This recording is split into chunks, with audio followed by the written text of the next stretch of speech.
மாணவர்கள் பெயரில் வகுப்பறை ஒரு புதிய சிறந்த முன்னெடுப்பு. இந்த முன்னெடுப்பு என்ன அப்படின்னா, தேசிய மாநில அளவிலான விளையாட்டு போட்டி, கலை திருவிழாக்கள் உள்ளிட்ட போட்டிகளில் பங்கேற்று வெற்றி பெறக்கூடிய மாணவர்களை கௌரவிக்கும் வகையிலையும், வேற மாணவர்கள் இந்த மாதிரி போட்டிகளில் பங்கேற்று வெற்றி பெறணும் அப்படின்னு அவங்கள ஊக்குவிக்கும் வகையிலையும், அந்த வெற்றி பெற்ற மாணவர்கள் இருக்காங்கல்ல, அவங்க படிக்கின்ற வகுப்பறைக்கு அவங்களோட பெயரை சூட்டிடுவாங்க. இப்போ ஒரு உதாரணம் பார்த்தீங்க அப்படின்னா, குத்துச்சண்டை தங்கமங்கை 2025 கா முத்துச்செல்வி வகுப்பறை, குத்துச்சண்டை தங்கமங்கை சர்மை கஸ்தூரி வகுப்பறை. இது என்ன அப்படின்னா, மாணவி முத்துச்செல்வியும் சர்மை கஸ்தூரியும் குத்துச்சண்டையில் தங்கப்பதக்கம் வென்று இருக்கிறாங்க. ஸோ அப்போ அவங்க படிக்கிற வகுப்பறைக்கு அவங்க பேர் வைக்கிறாங்க. இது எங்கே தொடங்கியிருக்காங்க அப்படின்னா, திருநெல்வேலியில் இந்த திட்டம் தொடங்கப்பட்டிருக்கு. எந்த தேதி அப்படின்னா ஜனவரி 9, 2026. ஓகேங்களா?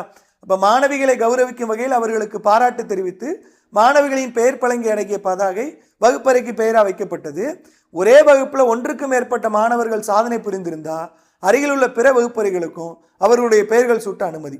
இந்த கல்வி ஆண்டு முழுவதும் அந்த வகுப்பறை அந்த மாணவிகளின் பெயர்ல தான், அந்த மாணவர்களோட பெயர்கள்ல தான் அழைக்கப்படும்.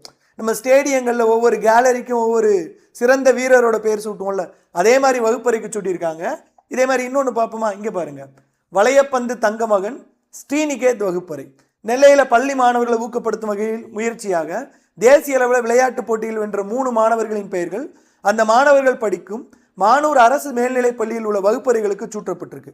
ஸோ அங்கே மாணவி பெயர், இங்கே மாணவர் பெயர். மொத்தமாக பார்த்தீங்கன்னா ஆண் மாணவரோ பெண் மாணவரோ வெற்றி பெற்றீங்கன்னா உங்கள் பெயர் வகுப்பறைக்கு சூட்டப்படும். காலக் அகாடமியோட GS batch 1899, Tamil batch 1333. Course purchase பண்ணுறதுக்கு முன்னாடி கூப்பன் கோட் யூஸ் பண்ணுங்க.